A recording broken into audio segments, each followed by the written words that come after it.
Hello, everyone, and welcome to another lecture in the Abralinha ao Vivo series.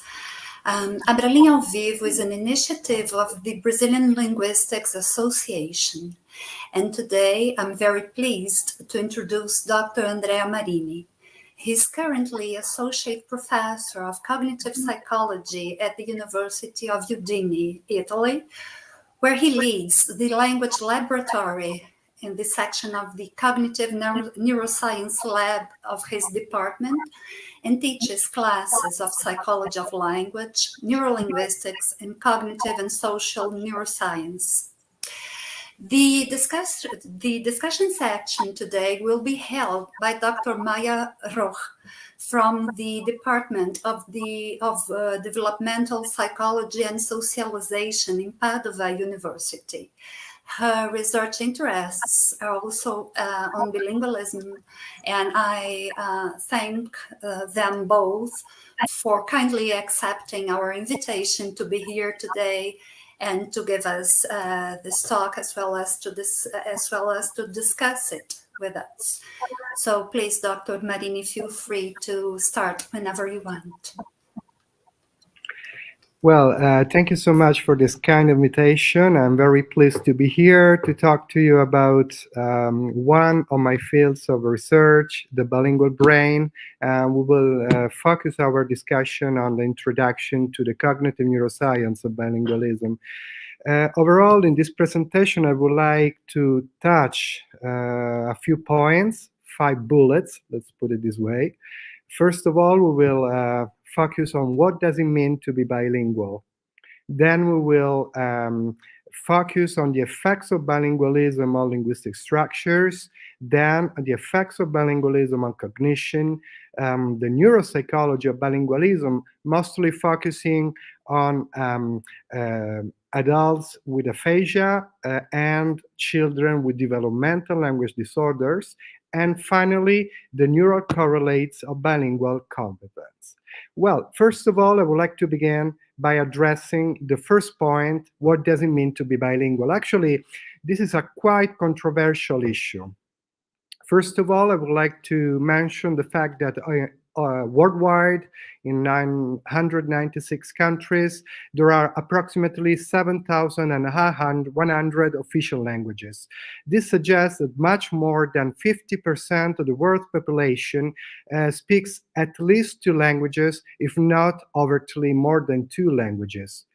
Indeed, even if it is such a widespread phenomenon, it strikes to see that it is so complicated to define. What does it mean to be bilingual?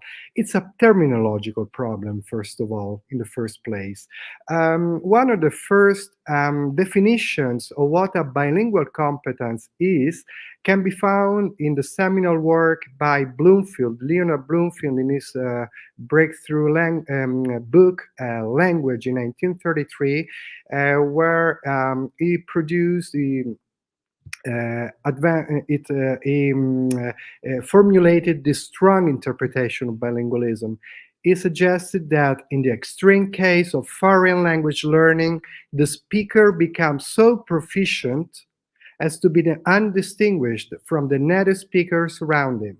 In the case where this perfect foreign language learning is not accompanied by a contemporary loss of the native language, it results in bilingualism, that is to say, the native-like control of 2 languages. So who are bilinguals according to Bloomfield? According to him, bilinguals are only those people who do master at the same level perfectly 2 languages at least. Well, to be honest, such a definition is not a super definition, because most of the people around the world do not master 2 or 3 languages at the same level in a very good way. And nowadays, we do know that there are very different ways to be bilingual, according to different points of view. For example, just to name a few, age of acquisition and level of proficiency. According to age of acquisition of a second language, we might distinguish between those people who were raised since birth being exposed to two different languages, maybe because in the family, uh, daddy spoke one language, mom spoke another language. The two parents were speaking the two languages to the child, keeping them separated whenever they were approaching the child. Well, in this case, we might call this person a simultaneous bilingual, because it's a person who has developed two languages at the same pace together in a simultaneous way. However, many people might be exposed to just one language since birth, and then after the first year of age, 2 years of age, 3 years of age, and so on, might be adequately exposed to a second language. In this case, we might call these people early sequential bilinguals. However, language after the age of 5, 8, 10, so maybe when he's an adolescent or an adult. Well, in this case, we might term these people late sequential bilinguals. And obviously, age of acquisition will determine different levels of expertise in the use of the languages, but also different representations at the neural level and different cognitive side effects of the acquisition of the two languages. How about proficiency? Also here, we might distinguish between people who do master two languages in the same way. These are the so-called balanced or perfect bilinguals, those to whom Bloomfield was referring in his seminal work. However, most of the people around the world are not balanced. They are usually dominant bilinguals. Dominant bilinguals are those people who do master one language or two languages much better than other languages. And this is, let's say, one of the most common situations in bilingualism observed around the world. In what follows in this talk, I would like to focus on an operational definition of what a bilingual competence is. We will define a bilingual competence as the knowledge and use or two or more languages and their dialects independently from other issues, other variables that are very important anyway, but like age of acquisition or level of proficiency, but you are a bilingual if you master a language exactly as the other language. You are bilingual if you have a better competence in one language than in other languages. You are bilingual if you approached a second language when you were 15 years old, as well as if you were raised since birth with two languages. So now let's focus on bilingualism as an object of science. Well, understanding bilingualism is a multidisciplinary endeavor. Indeed, many different disciplines try to answer the question, what is bilingualism? From a linguistic point of view, there are very many different perspectives, but I would like to focus only on two of them. First of all, what are the side effects of bilingualism on linguistic structures? For example, if I'm raised as a bilingual, does it mean that I have two different phonetic competences, two different phonological competences, morphological, lexical, grammatical, pragmatic, discourse level competences, each for every language? Or does it mean that I have just one competence, one linguistic ability that plastically adapts itself to the different languages to which I'm exposed? But also another issue which is of very great interest for linguists is what are the terms of use of different languages in a normal environment. For example, what does it mean to code switch or code mix? Code switching is the phenomenon observed among bilinguals when they talk in a language, you utter an utterance in one language and un altro enunciato in un'altra lingua. I just switched one utterance in English, the other utterance in Italian. The two languages have been kept separated across the utterances. However, code mixing is a different story. Code mixing means that I'm mixing different languages in the same utterance, sometimes even in the same word. This is an example. I don't know if you can read it. It's an utterance spoken by a child who lives in Italy, whose father is American, so speaks American English, whose mother is Dutch and speaks Dutch to the child. So the child is trilingual, English, American English, Dutch, and Italian. And we were all together at their house, at their home. We were having this wonderful barbecue, and all in a sudden, the child addressed the father and told him, "Papa, why come here a casa luncheon?" In this case, he literally mixed the three languages. But what is interesting is that a bilingual does not mix for error. It's not an error to mix. It's something that bilinguals do very often. Obviously, this also means that usually when we talk to a person who doesn't share a language with us, we also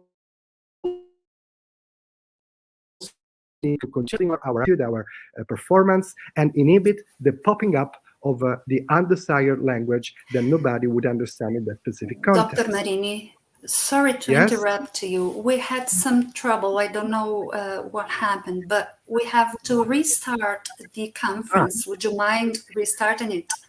No problem. So from beginning, Yeah, please. okay, just a I'll second that present you and Dr. Maja Roch again, and then we restart it. Okay? So just a second that I plug in my laptop, otherwise Yeah, sure. it will crash.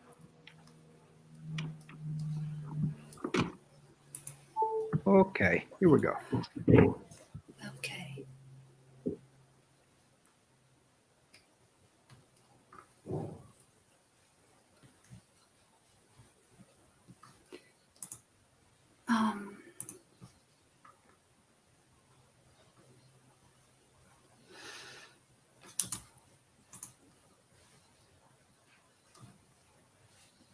Okay, why don't they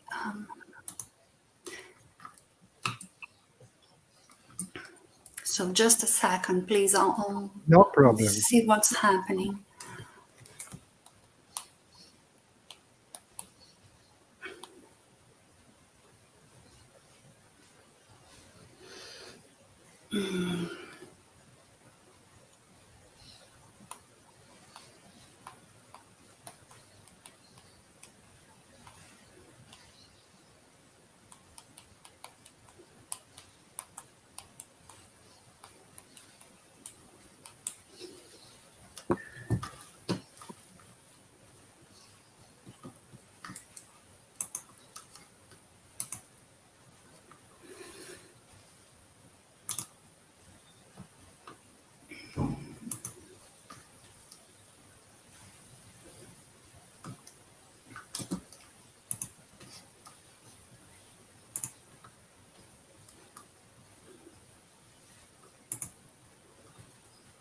I just tell Maya that we are starting again because Okay.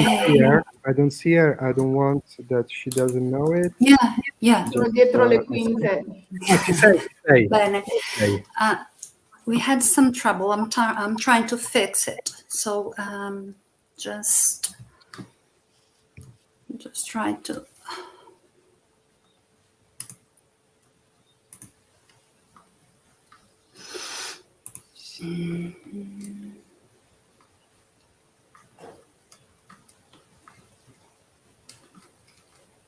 Ti piace il mio nuovo taglio, Maya? Guarda che veramente così ti toglie qualche anno, eh? Addirittura. Almeno 4-5 secondo me. Sembri un Addirittura. giovincello. Ti Un confonderei giovincello. con i PhD students. Davvero, stai benissimo. Grazie, cara.